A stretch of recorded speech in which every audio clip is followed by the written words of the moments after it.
கிறிஸ்துவுக்குள் அன்பானவர்களே, நம்முடைய ஆண்டவரும் இரட்சகருமான இயேசு கிறிஸ்துவின் வல்லமையான நாமத்தில் உங்களை வாழ்த்தி வரவேற்கிறோம். இன்றைய வேத தியான பகுதி வாசிக்க தெரிந்து கொள்ளப்பட்ட வேத வசனம் மத்தேயு 6ஆம் அதிகாரம் 6ஆம் வசனம். நீயோ ஜெபம் பண்ணும்போது உன் அறை வீட்டிற்குள் பிரவேசித்து உன் கதவை பூட்டி அந்தரங்கத்தில் இருக்கிற உன் பிதாவை நோக்கி ஜெபம் பண்ணு. அப்பொழுது அந்தரங்கத்தில் பார்க்கிற உன் பிதா வெளியரங்கமாய் உனக்கு பலன் அளிப்பார். ஹல்லேலூயா. கிறிஸ்துவுக்குள் பிரியமானவர்களே, உண்மையான ஜெபம் என்பது மனிதர்களின் புகழ்ச்சிக்காக செய்யப்படாமல் தேவனோடு கொள்ளும் ஒரு நெருக்கமான ஒரு உறவாக இருக்க வேண்டும் என்பது இயேசுவின் போதனை ஆகும். ஹல்லேலூயா. இந்த வசனத்தின் மூலம் இயேசு கிறிஸ்து நமக்கு கற்பிக்கும் முக்கிய கருத்துக்களை என்று நாம் தியானிப்போம். எனக்கு பிரியமானவர்களே, முதலாவதாக தனிப்பட்ட உறவு. ஜெபம் என்பது மற்றவர்களுக்கு நம்முடைய பக்தியை காட்டுவதற்காக செய்யப்படும் செயல் அல்ல. அது இறைவனுடன் நாம் கொள்ளும் நெருக்கமான ஒரு உறவின் வெளிப்பாடு. அறை வீட்டிற்கு செல்வது என்பது தனிமையை தேடுவதை குறிக்கிறது. ஹல்லேலூயா.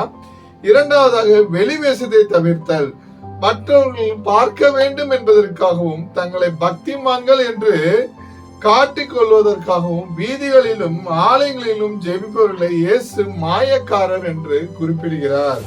அவர்களுக்கு மனிதர்களிடமிருந்து கிடைக்கும் புகழே பலன், தேவனிடம் பலன் இல்லை என்று இவ்வசனத்தில் குறிப்பிடார். எனக்கு பிரியமானவர்களே, மூன்றாவதாக அந்தரங்கம். நாம் தனிமையில் ரகசியமாக செய்யும் ஜெபங்களை தேவன் கவனிக்கிறார். பிறர் பார்க்கவில்லை என்றாலும் அனைத்தையும் கவனிக்கிற பிதா நம் ஜெபத்திற்கு தகுந்த பலனை தருவார். ஹல்லேலூயா. நம் தேவன் நம் உள்ளந்திரங்களை ஆராய்ந்து அறிந்திருக்கிறார். எனக்கு பிரியமானவர்களே, ஆமென். உள்ளார்ந்த சிந்தனை. சில அறிஞர்கள் அறைவீடு என்பதை நமது இதயம் என்றும் விளக்குகிறார்கள்.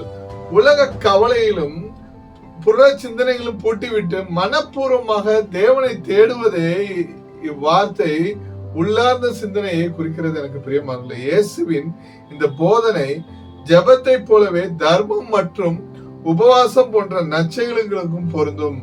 அவை விளம்பரத்துக்காக செய்யப்படாமல் அந்தரங்கமாக செய்யப்பட வேண்டும். மனிதர்களின் பாராட்டை எதிர்பாராமல் தேவனுடைய அங்கீகாரத்தை மட்டும் நோக்கி தூய உள்ளவத்தோடு ஜெபிக்க வேண்டும். எனக்கு பிரியமானவர்களே, நம்ம அழைத்த தேவன் உண்மை உள்ளவர். கர்த்தராகிய இயேசு கிறிஸ்துவின் கிருபை உங்கள் அனைவரோடு கூட இருப்பதாக. ஆமென்.